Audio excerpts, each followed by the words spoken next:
ہم سفر اگر بلا وجہ ناراض ہونے لگ جائے تو سمجھ جاؤ کہ وہ اداس ہے، اسے آپ کی محبت کی ضرورت ہے۔ ڈرنے کی بجائے پیار اور مذاق کر کے منانا سمجھداری کی نشانی ہے۔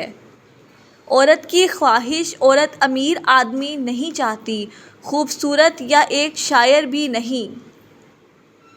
وہ ایک ایسا آدمی چاہتی ہے جو اس کی آنکھوں کو پڑھ سکے۔ مرد کی محبت کی نشانی۔ مرد جس عورت کو دل میں رکھتا ہے اس پر دنیا کی نگاہ پڑنا گوارا نہیں کرتا، مگر جس کو دنیا سے نہیں چھپاتا اسے کبھی دل میں نہیں اتارتا، اور یہی ایک کلیہ عورتوں کو سمجھ نہیں آتا۔ عورت کا متاثر ہونا۔ مرد کا حسن اور پیسہ عورت کو اتنا متاثر نہیں کرتا جتنی مرد کی سیرت اور پاکیزگی متاثر کرتی ہے۔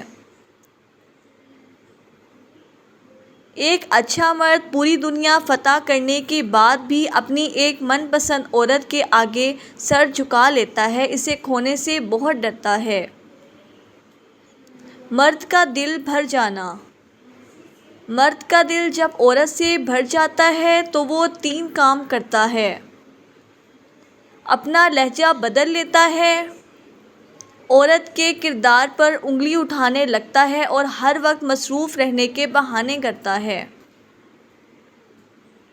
عورت کا غرور۔ بے شک پاکیزہ اور وفادار مرد بھی عورت کا مان، عورت کا غرور ہوتا ہے۔ بیوی کا اعتماد۔ بیوی جب اپنے مسائل شوہر کو بتاتی ہے تو اس کا یہ مطلب نہیں ہوتا وہ شکایت کر رہی ہے، بلکہ وہ آپ پر اعتماد کرتی ہے۔ مرد کی خوبصورتی۔ ایک مرد کی آدھی خوبصورتی تو اس کی زبان میں ہوتی ہے اور آدھی اس کی وفا میں ہوتی ہے۔ اظہار محبت۔ اپنی بیوی کا ماتھا چوم کر اس سے اظہار محبت کرنا بھی سنت رسول ہے۔ بیوی کا مقام۔ حضرت محمد صلی اللہ علیہ وآلہ وسلم نے ارشاد فرمایا، جو عورت اس حال میں فوت ہو کہ اس کا شوہر اس سے راضی ہو تو وہ جنت میں داخل ہوگی۔ بیوی کی عزت۔ بیوی کی عزت کرنے والے شوہر رن مرید یا بیوی کے غلام نہیں بلکہ ایسی عظیم ماؤں کے فرما بردار بیٹے ہوتے ہیں جس نے اپنی اولاد عورت کی عزت کرنا سکھائی ہے۔